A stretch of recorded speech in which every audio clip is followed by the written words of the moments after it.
Hello and welcome to Big Dash Knows. Big Dash knows what? New York Giants football.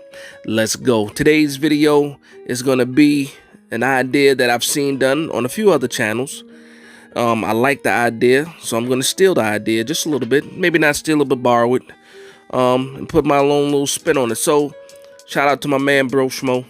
He does a lot of these, what he calls walk the mock or mock the mock, where you look at, in mock draft, that was put out by another type of analyst from another website, whether it be like, some of the bigger guys like Daniel Jeremiah, Mel Kiper, things like that.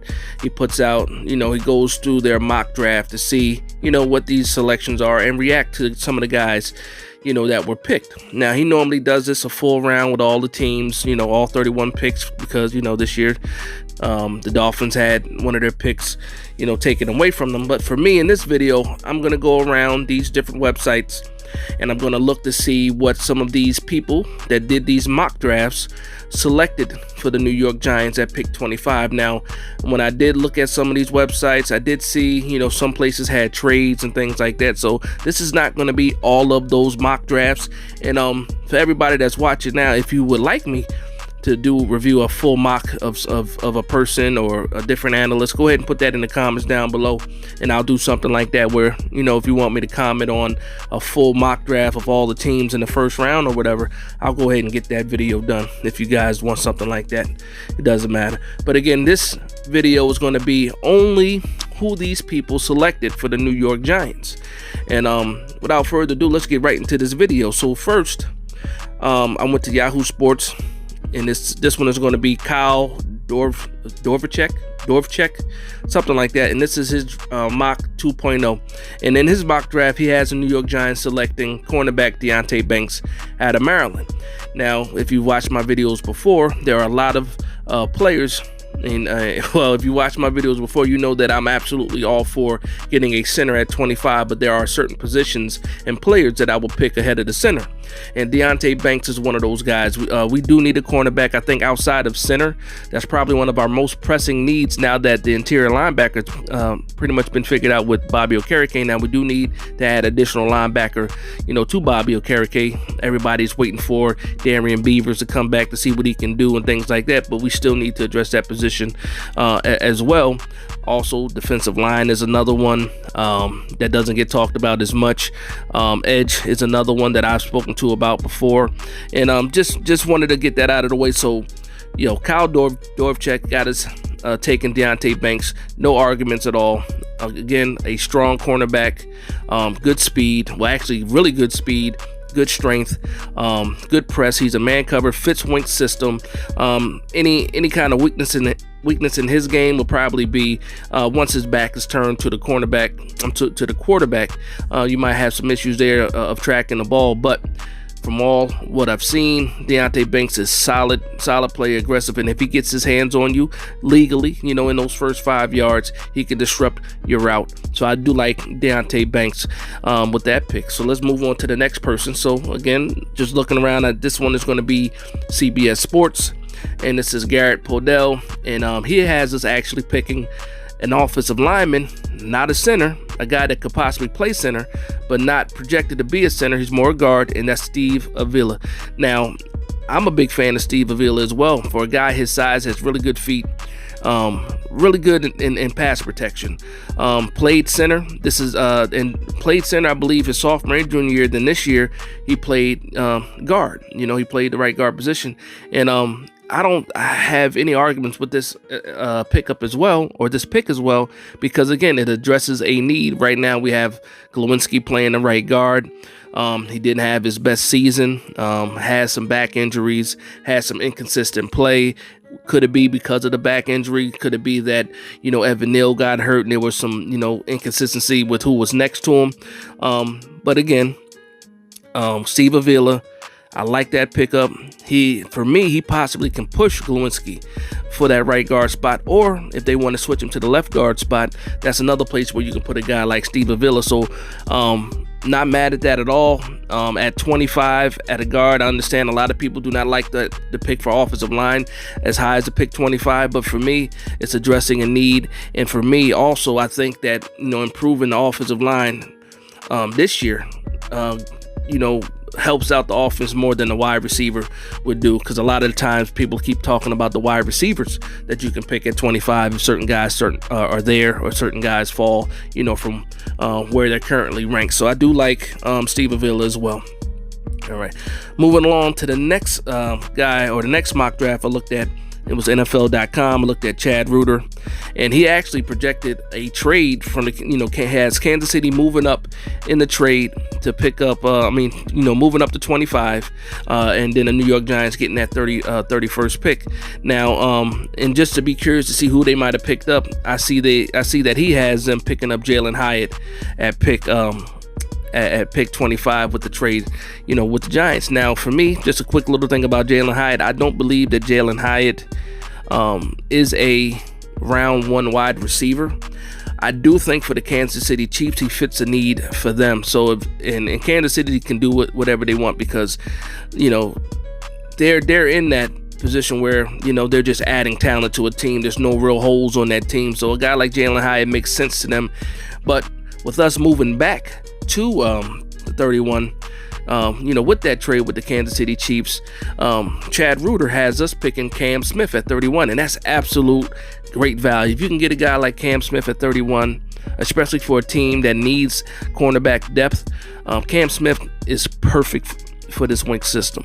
You have a cornerback that has good length, not as bulky as you want him to be, but good length, very, very aggressive. Some call him handsy a little bit, but very aggressive, very physical for his size. He's a willing tackler. So Cam Smith, the aggression, he has a certain swag about him too that you want your cornerbacks to have. And I actually like Cam Smith a lot. In previous mock drafts that I've done, I've said, there's a top four cornerbacks, and those guys were Witherspoon, Gonzalez, Porter, Deontay Banks, and Cam Smith was a little bit after that. But I'm warming up to Cam Smith even more. And the funny thing is Cam Smith was high on a lot of boards that kind of faded a little bit after the combine, and now you see that resurgence of Cam Smith, coming back up in the ranks. So like that pick as well. So far, I haven't hated any picks yet. Steve Avila was a head scratcher, but not really mad about that either, because it addresses a need. And at pick 25, that's what you have. So going to the next website, it's going to be Walter Football. And so this is the first surprise that I got, because I haven't seen this in a while now. So, Walter Football has us picking a linebacker, and that linebacker being Jack Campbell at pick 25. And I'm like, okay, wow, I can see why you want to do that, because if you have a guy like Bobby Okereke in the middle, and shout out to my man Sal, because he points it out all the time, Bobby Okereke, isn't really a Mike linebacker. He doesn't have that size of a Mike linebacker. But in a pinch, when Leonard went down and with the Colts, Shaq Leonard went down with the Colts, Bobby Okereke was able to move into that Mike spot and played that position very well. But for us, you probably don't want him forced back into that role, but you do need that Mike linebacker next to him. And again, a lot of people believe that Darren Beavers, me being one of them, can be that Mike linebacker that we're looking for. But we still don't know what's going to happen with him coming back from injury. So again, I have Jack Campbell sitting here, and again, I think this is a little bit of a reach, and I hate that word reach, but I understand why. I understand why he's picking Jack Campbell at this spot, because again, Jack Campbell fills a need for the New York Giants. The talent is there, and he's a day one starter, in my opinion, and a lot of people's opinion. So not mad at that. Kind of early for me, especially since we addressed the linebacker position with Bobby Okereke and have some guys coming back. But again, not absolutely mad at that. Not absolutely mad at that at all. So then I went back to CBS Sports, and this time this is Ryan Wilson. So you're going to start seeing a couple of people select Jordan Addison at pick 25. Now, Jordan Addison is my number one wide receiver. I like him better than JSN.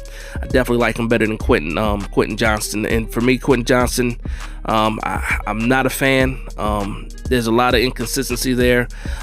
So for me, I just hate when I see Quentin Johnston to the New York Giants because I don't think he's exactly what the New York Giants need. Now, Jordan Addison, again, when I see Jordan Addison at his best, and now this is at his best, not saying this is what he is right now, at his best, I can see a Stephon Diggs type of player where you're not the biggest, but you have a certain skill set, route running. You're not the fastest, but you can definitely get away from traffic and you get separation. I see that in Jordan Addison, and I don't believe he's going to be there at pick 25, but a lot of people have him going, at pick 25, and I understand it fits a need. New York Giants need that number one wide receiver, and Jordan Addison is absolutely a guy that can develop into a number one wide receiver. Do I think he's that number one wide receiver day one? Not exactly, especially it depends on what team he goes to, but for the New York Giants, he can absolutely become a wide receiver one, not maybe day one, but definitely by the end of the year, middle of the year, he can make himself the wide receiver one, especially for the New York Giants in this wide receiver room where we have a lot of slot guys, not a lot of outside guys. But Jordan Addison, again, my number one wide receiver on the board, and if he's there, I have no quarrels with taking a guy like Jordan Addison. So next thing I wanted to do is I wanted to go to the Giants.com because Giants have a mock draft tracker on their website, and I just wanted to see what some of the other people were doing as far as seeing who they were picking for the New York Giants. And the articles put out by Dan, or the trackers put out by Dan Salomon for the New York Giants. And as you can see, again, a lot of the bigger names, the Mel Kipers, the Daniel Jeremiahs, the Todd McShades, things like that. And just moving up and down the list, you can see a lot of popular names there. So, Mel Kiper has us taking, Jordan Addison. The surprise for me, and it was a surprise because I remember seeing the mock about a week ago, it was Daniel Jeremiah selecting Joe Tippmann at 25. Now, you guys know me. When it comes to the center position, I'm all about John Michael Schmitz, especially at 25. I think out of all the centers, I think that he is day one, plug and play your center for years to come. Now, the thing with Joe Tippmann is super athletic, but he's also super tall. 6'6". Will leverage become an issue for him? Again, his tape, you can see the upside. You can absolutely see the upside, but as far as being ready day one, I don't see him being a better prospect than John Michael Schmitz. Now, they use the comparison of somebody's ceiling versus somebody's floor, and absolutely John Michael Schmitz has a higher floor. A lot of people think that Joe Tippmann, because of his athleticism, has a higher ceiling. But here's the thing for me, it's always going to be John Michael Schmitz because, again, where the Giants are now. Center is an absolute position of need. Do you have time for a guy to develop? Do you have time for a guy to sit behind another person and earn that spot? Now everybody needs to earn their spot. I'm not going to say that. Well, I did say that, but that's not what I'm getting at, or not what I'm trying to get at. So please just understand. I just think that John Michael Schmitz day one, there's not a better center on the team. When I look at Joe Tippmann, I see a guy that, yes, he can be the best center on the team, but I can't day one. I can't say that I'm gonna put him above like Ben Bredesen or the new guy that we picked up, J.C. Hassenauer, or who's the other guy, Jack Anderson, and Shane Lemieux. Well, I put everybody above Shane Lemieux. But just talking about that. But again, you see some of the other names on the list. You got Todd McShay that said Emmanuel Forbes. I love that too. Emmanuel Forbes is a guy that if he's not the biggest, so it scares you. It scares you that his size, he's 166 pounds. I think at his pro day, he might have been 170 pounds. And all last year when we picked up Cordell Flott, we was like, this guy's too small. He's too small. And I don't know what Cordell Flott's current weight is. Hopefully he's in Jersey. He's eating that diner food. He's gaining some weight, good healthy weight, gaining some muscle. And who knows, 5 pounds of muscle this offseason might be something realistic that he can do. But again, you're looking at another lightweight cornerback in Emmanuel Forbes with all the talent in the world. A ball hawk, might be the best ball hawk out of this draft when it comes to just flat out interception and making plays. I like his willingness to be physical for a guy his size, but again, for a guy his size going against these wide receivers in the NFC East, it gives you some question marks because of how small of a guy he is. Same kind of question marks I had with Cam Smith, with him being 180 pounds. It's still going to have those questions with Emmanuel Forbes, but I just think that both of those guys, their talent alone puts them in that top end where they can actually affect a team. Now, some other people that I've seen on this list too, I believe it's Charles Davis. He has us picking Quentin Johnston. And again, for me, Quentin Johnston is a tall receiver. When you look at him on paper, that's exactly what you want the prototype of a wide receiver to be. But he's not a consistent hands catcher. I call him, he catches in the basket. He's a body catcher and things like that. And for a guy his size with his skill set, he should be able to high point the ball at all times. Now, I'm not saying that he never does, but when you look at the game tape, consistently he's catching with his body. I know at the combine, at his pro day workout, things like that, you saw him catching with his hands.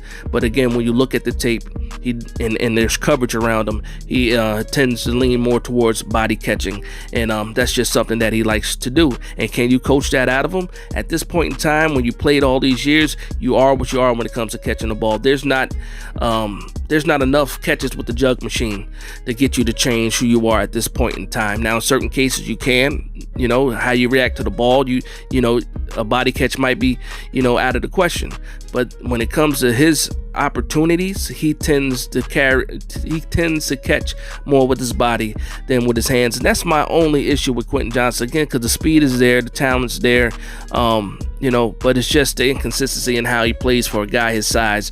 But boom or bust, that's what you get with Quentin Johnston. He can be the next great wide receiver, absolutely, because the skill set is there, but also he can be, a Kevin White, if not a Kevin White, Sammy Watkins, where you have all this rise coming into the draft, and then your career does not match that. That's my fear when it comes to Quentin Johnston. But again, if we were to pick Quentin Johnston up, I'm pretty sure our coach is one of the best wide receiver coaches. We can go ahead and do certain things, with Quentin Johnston. But that's it. That's my mock the mock, if you want to call that. All these analysts picking certain players for the New York Giants. Again, overall, I'm happy with a lot of the names that I'm seeing here. I also saw that Nolan Smith, I believe that was PFF, that had a mock with Nolan Smith possibly going to the Giants. I like that too, because we never know exactly what we're going to get from Azeez Ojulari. I'm hoping for the best, because you see a healthy Azeez can do a lot on the field. Those games that he did play, he got a sack in almost every game that he played. So, Azeez Ojulari, we're not 100% on what he's going to look like this year. If he can stay healthy, we have a fantastic player. If the injury bug hits again, we have a big gap. So attacking the edge, drafting an edge player, not just necessarily in the first round, but drafting an edge player, just in general, is something that the New York Giants also need to do, in this upcoming draft. But again, it is finally April. It's finally draft month. Please hit that like and subscribe button. Again, I will be here for all your Giants content, creating these videos all throughout the off season, OTAs, mini camp, training camp, things like that. I'll be out here putting out this content for all you guys out there in Giants Nation. So I want to thank you guys for vibing with me. Please like, comment, and subscribe. And from one Giants fan to another, this is Big Dash Knows, Big Blue Nation. Let's go.